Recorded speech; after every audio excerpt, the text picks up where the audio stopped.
நேற்று நடந்த சட்டமன்ற தேர்தலில் கிணத்துக்கடவு தொகுதியை சார்ந்த போலிங் பூத்தில் நான் ஒரு பூத்தில் வந்து ஒர்க் பண்ணேன். கிட்டத்தட்ட 15 மணி நேரம் அங்கே வந்து நேற்று நம்மளோட முழு நாளை அர்ப்பணிச்சு 5:40க்கு நான் உள்ளே போயிட்டேன்.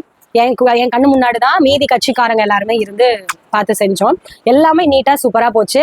காட் கிரேஸில். ஏன்னா அது முன்னத்தினாலே நான் வந்து ஒரு மருதமலைக்கு போய் முருகனை வேண்டிட்டு வந்தேன். ஸோ கடவுள் துணை இருந்தாங்க.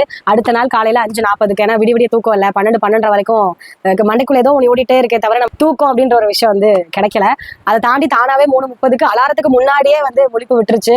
எந்திரிச்சு ரெடியாக ஆரம்பிச்சுட்டேன். நேற்று எனக்கு நடந்த தனிப்பட்ட அனுபவத்தை மட்டும் இந்த வீடியோல நான் ஷேர் பண்றேன். அங்க எலெக்ஷன் டியூட்டில இருந்த 2 ஆண் 2 பெண், அவங்க 4 பேருமே வெல் எக்ஸ்பீரியன்ஸ்டு எம்ப்ளாயிஸ். அவங்க வந்து நல்லாவே டீச் பண்ணாங்க, கைட் பண்ணாங்க. ப்ரெசீடிங் ஆஃபீஸர் வந்து உண்மையிலே பாராட்டணும், நேர்மையா நடந்துகிட்டாரு.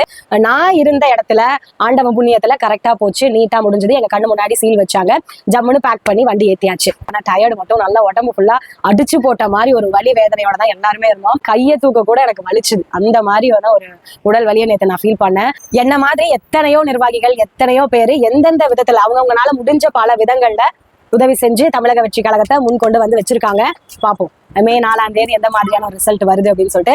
அதையும் தாண்டி வேதனையா இருக்கக்கூடியது, நிறைய பேருக்கு நான் முன்னாடி நிறைய வீடியோ நம்ம சேனல்ல போட்டிருப்பேன். வெளியூர்ல வேலை பார்க்கறவங்க எல்லாம் பஸ் கிடைக்காம அலமோதி நிறைய பேர்னால ஓட்டு போட முடியல அப்படின்னாங்க. ரீஎலெக்ஷன் வைக்கணும், நாங்களாம் ஓட்டு போடுவோம் அப்படின்னு அவ்வளோ ஆதரவு தெரிவிச்சிருந்தாங்க.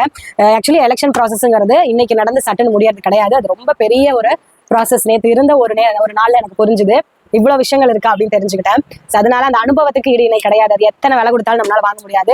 அந்த எலெக்ஷன் டியூட்டி போட்ட ஆட்கள் கிட்ட நான் கவனிச்ச விஷயம், பேசிக் நீட்ஸ் இல்ல அப்படிங்கறது நல்லாவே கண்கூடா தெரிஞ்சுக்க முடிஞ்சது. அவங்க எல்லாம் ஊர் விட்டு ஊர் வந்து எலெக்ஷன் டியூட்டி ஒவ்வொரு இடத்துலயும் போட்டிருப்பாங்க. நிர்வாகிகள் நம்ம மட்டும்தான் அந்த ஒரு பர்டிகுலர் ஏரியாவை சார்ந்தவங்களா இருப்போம். அவங்களாம் அப்படி கிடையாது. ஃபேன் இல்ல, லைட் இல்ல, பாத்ரூம் வசதி இல்ல. ஸ்கூல் இத்தனைக்கும் சிட்டிக்குள்ள இருக்கக்கூடிய ஒரு ஸ்கூல் நேற்று நான் இருந்தது. அப்ப அங்க ப்ரெசீடிங் ஆஃபீஸரா இருந்தவருக்கு, அவருக்கு 60 வயது இருக்கும். 60ன்னா வைக்கப்படுது, 50 வயசுக்கு மேல இருக்கும் ப்ரெசீடிங் ஆஃபீஸர். அவர் சொன்ன விஷயம், இத்தனை வருஷமா நான் எலெக்ஷன் டியூட்டி பார்த்ததுல இப்படி ஒரு மோசமான ஒரு ஸ்பாட்டை பார்த்ததுல.